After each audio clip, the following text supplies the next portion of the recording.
Friends, now we discussing about the banking examination 2023। तो हम discuss करेंगे यहाँ पे बेसिक नीड्स आपकी क्या क्या। तो आपको बेसिकली कुछ चीज़ों पे स्पेशली ध्यान रखना होगा, क्योंकि यहाँ पर बैंकिंग एग्ज़ाम एक ऐसा एग्ज़ाम है जहाँ पर आपको ये मैटर नहीं करता कि आपको क्या आता है, बल्कि आपकी स्पीड जो है वो हमेशा मैटर करती है कि आपको कितनी जल्दी आप क्या कर सकते हैं। तो चलिए स्टार्ट करते हैं। तो फर्स्टली हम डिस्कस करेंगे बैंकिंग एग्ज़ाम्स 2023। तो यहाँ पे हमारी basic needs to clear all banking exam in 2023। तो फर्स्ट हमारा जो आता है पॉइंट दैट इज स्क्वायर्स।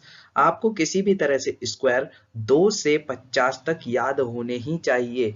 किसी भी हाल में आपको स्क्वायर जो है वो 2 से 50 तक किसी भी याद से होने ही चाहिए। सेकंड हमारा आता है क्यूब्स।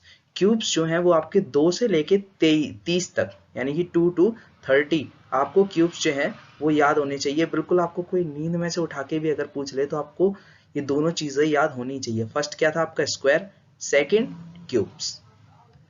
थर्ड पॉइंट पे जाते हैं। थर्ड आता है हमारा टेबल। जी हाँ, आपने बचपन में भी बहुत बार सुना होगा अपने टीचर से कि टेबल सुनाइए। आपको हमेशा टेबल कभी भी याद नहीं होते होंगे। ये ऐसा मेरा था, तो आप बताइएगा कमेंट में कि आपके साथ भी ऐसा था क्या। तो आपको 2 से 20 तक, यानी 2 to 20 तक आपको टेबल किसी भी तरह से याद होने चाहिए। बीच से भी अगर कोई आपसे पूछे तो उस तरह से भी, जैसे 12 5 जा, 13 9 जा, इस तरह से आपके सारे बेसिक्स जो हैं वो टेबल से रिलेटेड क्लियर होने चाहिए। फोर्थ पे आते हैं हमारा परसेंटेज टू फ्रैक्शन, यानी कि हमारी जिस तरह से परसेंटेज होती है उसमें से फ्रैक्शन बनाना। जैसे कि अगर हम आपसे पूछे 60% कितना होता है, तो आप बोलेंगे 60% की जो वैल्यू होती है वो 3/5।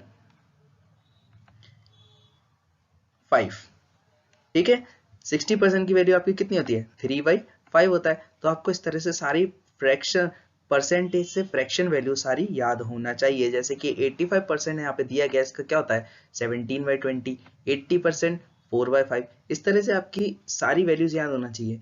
तो इसका जो मोटिव है आपको लर्न कराने का वो ये है कि आप इससे क्या करेंगे, आसानी से जो सिंप्लीफिकेशंस, अप्रोक्सीमेशंस और नंबर सीरीज वगैरह जो आती हैं वहां पे आपको सॉल्व करके नहीं निकालना पड़ेगा। आप इनको वहीं से ऐसे टैकल कर लेंगे जिससे आप क्या करेंगे, आसानी से कोई भी क्वेश्चन सॉल्व कर लेंगे।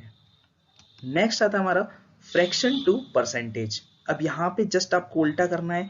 जैसे अभी आपने परसेंटेज टू फ्रैक्शन किया था, अब यहाँ पे फ्रैक्शन से परसेंटेज निकालना है। अब जैसे फ्रैक्शन है 1/9, तो 1/9 का क्या होता है 11.11, 1/18 5.5।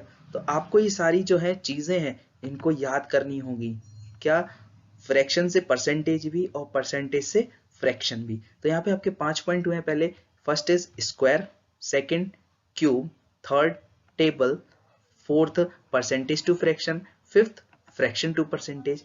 नेक्स्ट हमारा पॉइंट आता है practice good questions on continuous basis. ये सब करने के बाद जो सबसे लास्ट में जो इंपॉर्टेंट चीज बचती है वो आपके लिए यही बचती है कि आपको क्या करना है, गुड क्वेश्चंस की प्रैक्टिस करनी है। मतलब ऐसे ही फालतू क्वेश्चंस नहीं लगाने हैं जिनका कोई मतलब ना हो। आपको ऐसे क्वेश्चंस लगाने हैं जिनका बहुत ज्यादा एग्जाम में आने की प्रोबेबिलिटी हो और प्रीवियस ईयर्स में आए हुए भी हों। तो आपको बेसिक ध्यान रखना है कि practice good quality question on continuous basis. ये दोनों बात को याद रखना है। पहला गुड गुड क्वेश्चंस और दूसरा कंटिन्यूअस बेसिस। बच्चे क्या करते हैं, कंटिन्यूअस बेसिस पर किसी भी चीज को नहीं कर पाते हैं। तो आपको यहाँ पर ध्यान देना है कि आपको good questions on continuous basis पर करने होंगे। तो आपकी बेसिक रिक्वायरमेंट है, सबसे पहले आप इनको फुलफिल करिए, देन आप उसके बाद आगे बढ़िएगा, क्योंकि यही आपको पूरे बैंक के एग्जाम में मिलने वाला है और यही आपकी सारी प्रॉब्लम, आपकी 80% जो प्रॉब्लम्स है वो यही सब सॉल्व कर देगा। तो आपको ये तो आने ही चाहिए। आगे बने रहने के लिए आपके नेक्स्ट वीडियो आएगी, उसमें हम और भी बातें डिस्कस करेंगे जो कि बेसिक्स जो है इंपॉर्टेंट होते हैं बैंकिंग एग्जाम्स के लिए। Thank you so much.